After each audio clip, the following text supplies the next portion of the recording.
Mr. Coates, for the service you have rendered me. You will now add materially to the obligation by removing the prisoner with all convenient dispatch. Certainly, if your ladyship wishes it. Shall I detain him a close prisoner in the hall for the night, or remove him at once to the lock-up house in the village?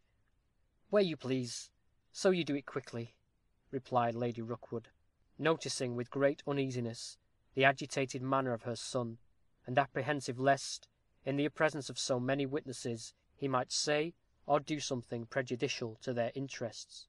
Nor were her fears groundless. As Coates was about to return to the prisoner, he was arrested by the voice of Ranulph commanding him to stay. "Mr. Coates," said he, "however appearances may be against this man, he is no robber.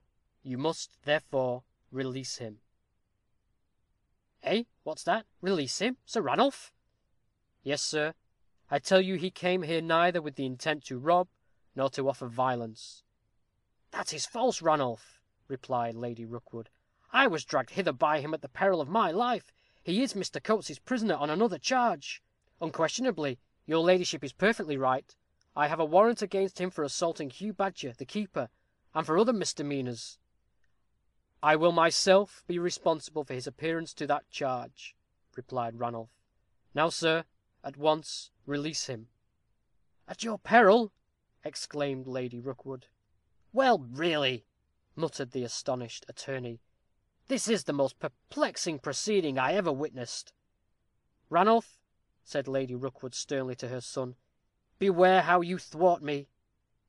"Yes, Sir Ranulph, let me venture to advise you, as a friend, not to thwart her ladyship," whispered the attorney. "Indeed, she is in the right."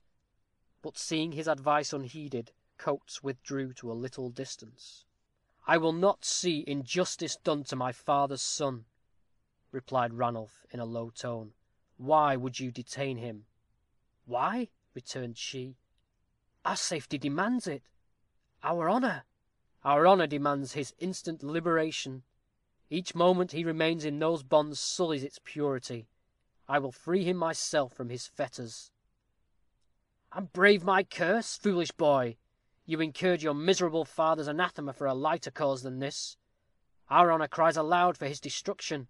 Have I not been injured in the nicest point a woman can be injured? Shall I lend my name to mockery and scorn, by base acknowledgment of such defeat, or will you? Where would be my honor then, stripped of my fair estates, my son, myself, beggars, dependent on the bounty of an upstart? Does honor ask you to bear this? It is a phantom sense of honor, unsubstantial as your father's shade, of which you just now spoke, that would prompt you to do otherwise." "Do not evoke his awful spirit, mother," cried Ranulph, with a shudder. "Do not arouse his wrath." "Do not arouse my wrath," returned Lady Rookwood. "I am the more to be feared. Think of Eleanor Mowbray. The bar between your nuptials is removed. Would you raise up a greater impediment? Enough, mother, more than enough. You have decided, though not convinced me. Detain him within the house, if you will, until the morrow. In the meantime, I will consider over my line of conduct." "Is this, then, your resolve?" "It is, Mr. Coates," said Ranulph, calling the attorney, who had been an inquisitive spectator, though luckily not an auditor, of this interview. "Unbind the prisoner, and bring him hither." "It is your ladyship's pleasure?" asked Mr. Coates, who regretted exceedingly that he could not please both parties. Lady Rookwood signified her assent by a slight gesture in the affirmative.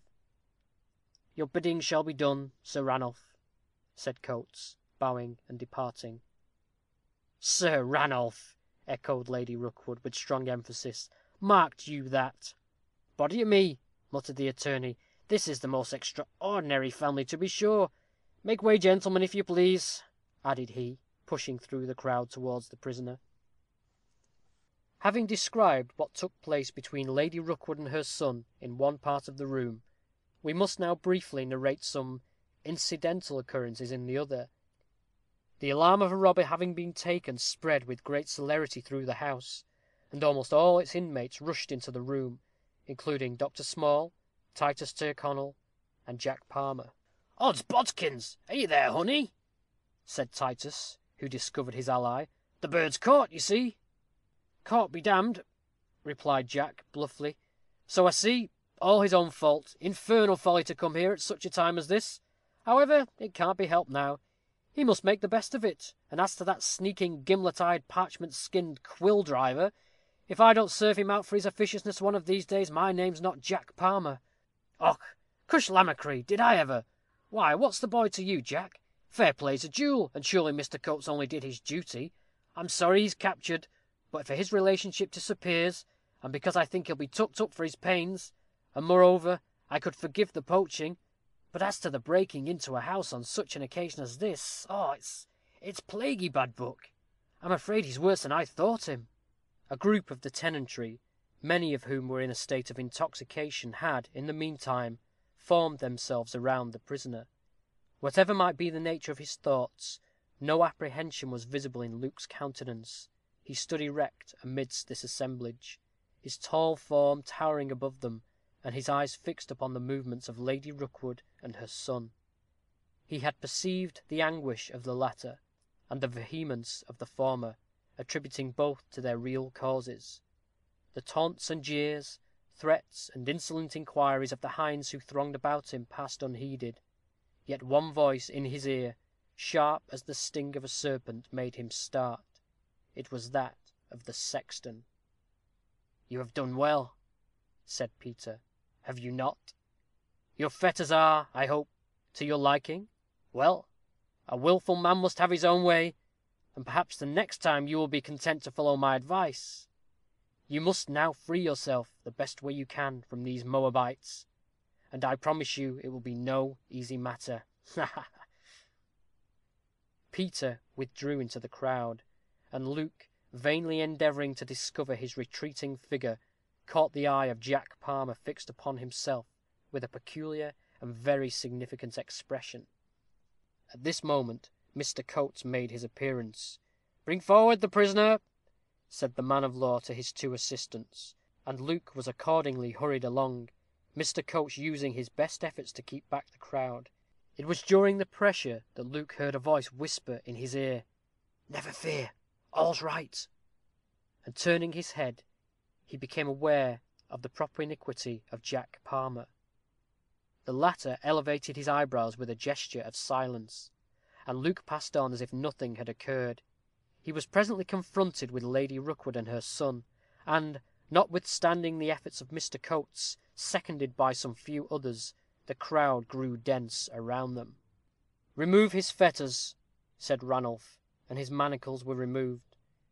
"You will consent to remain here a prisoner till tomorrow." "I consent to nothing," replied Luke. "I am in your hands."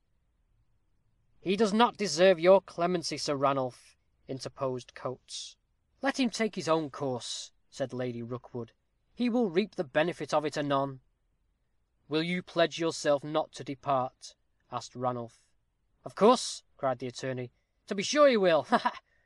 "No," returned Luke, haughtily, "I will not. And you will detain me at your proper peril." "Better and better," exclaimed the attorney. "This is the highest joke I ever heard." "I shall detain you, then, in custody, until proper inquiries can be made," said Ranulph.